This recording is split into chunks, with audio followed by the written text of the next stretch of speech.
মনে করেন আপনি গুগল ক্রোম ব্রাউজারে গিয়ে কোনো কিছু একটা সার্চ করলেন আপনার পছন্দ মতো, সেটা হতে পারে ভালো অথবা খারাপ বা যে কোনো কিছু হতে পারে। এরপর আপনি প্রথমে এটাকে দেখে শুনে এটাকে ডিলিট করে দিলেন। আপনি কি মনে করলেন যে এটা কি শুধু ডিলিট হয়ে গেল আপনার ফোন থেকে? না, এটা কখনোই ডিলিট হয়নি। এটা আপনার কিন্তু সার্চ হিস্ট্রিতে গিয়ে যে দেখা যায়, তাহলে এটা কিন্তু এখনও আছে। তো আমরা অনেকেই মনের অজান্তে এই জিনিসগুলো করে থাকি, মনে করি যে আসলে ডিলিট হয়, কিন্তু পার্মানেন্টলি এগুলো ডিলিট হয় না। দেখেন আমি এখানে কতগুলো জাস্ট সার্চ করেছি, এখানে কিন্তু সব কিছু ডেট সহ কিন্তু শো করছে। এবং কিছুক্ষণ আগে যে আমি যমুনা টিভির ওয়েবসাইটটা ভিজিট করেছি, এটাও কিন্তু এখনও আছে। তো আমরা যে কোনো একটা কিছু ভিজিট অথবা কোনো একটা ওয়েবসাইটে যাই বা ঘোরাঘুরির চেষ্টা করি বা যেটাই করি না কেন, বা কোনো কিছু যদি আমরা রেজাল্ট দেখতে চাই সার্চ করার পরেও, সেগুলো কিন্তু ক্রোম ব্রাউজারে হিস্টোরিতে কিন্তু এগুলো থাকে।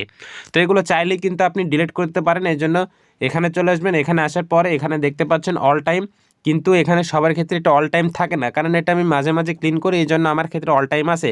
তো এখানে লাস্ট 1 ঘন্টার জন্য ডিলিট করতে পারবেন, 4 সপ্তাহের জন্য করতে পারবেন, ইভেন আপনি কয়েক মিনিটের জন্য কিন্তু করতে পারবেন, অর্থাৎ 15 মিনিটের জন্য কিন্তু করতে পারবেন। তো আপনার যেটা ইচ্ছা আপনি সেটা সিলেক্ট করে দেবেন। আপনি যদি সারা জীবনের জন্য ডিলিট করতে চান তাহলে অল টাইম এখানে সিলেক্ট করে দেবেন।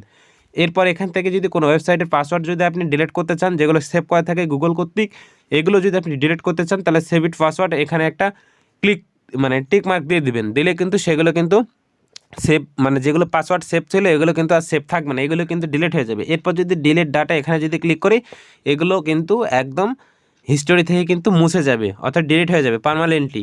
তো এইভাবে একটা কোনো কিছু আপনি গুগল ক্রোম ব্রাউজারে সার্চ করলেন, তারপর ওয়েবসাইট ভিজিট করলেন, এগুলো কিন্তু এভাবে ডিলিট করতে পারবেন সার্চ হিস্টোরি থেকে। কিন্তু আপনি যদি সরাসরি এই হোম পেজ থেকে এসে এখান থেকে যদি ডিলিট করেন, যেটা লিখে সার্চ করেছেন, এটা কিন্তু কখনো ওভাবে ডিলিট হয় না। তো আপনাকে যদি পার্মানেন্টলি ডিলিট করতে চান আপনি, তাহলে আপনাকে এখানে এসে ডিলিট করতে হবে।